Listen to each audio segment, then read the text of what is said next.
Hi guys, katatapos ko lang naglinis guys ng kwarto ko. Niligpit ko yan guys kanina. So ito din yung kwarto, yung ano ko, yung bed ko.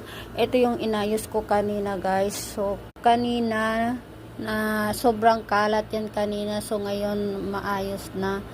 Kasi inayos ko siya kanina umaga, mga siguro 15 minutes na natapos ko. Tapos yan, ito yung ano ko, yung bed ko.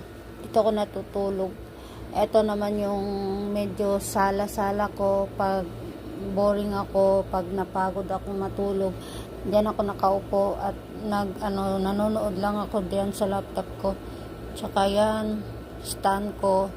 Yan lang, naka-charge yung mga phone ko. Tapos wala akong magawa. So ito talagang inayos ko kanina.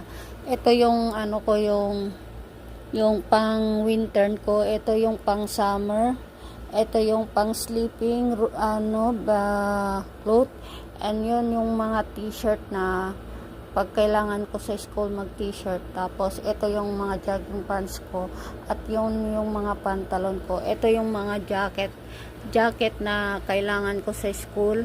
Ito yung uniform ko sa school. Tapos ito yung abaya, kasi kailangan mo mag-abaya dito sa Saudi. So we need to abaya every going outside. So yan lang.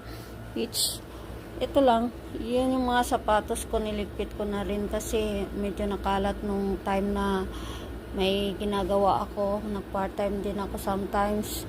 Yan lang. Yan lang guys. Yan lang pinapakita ko ngayon guys. Goodbye guys.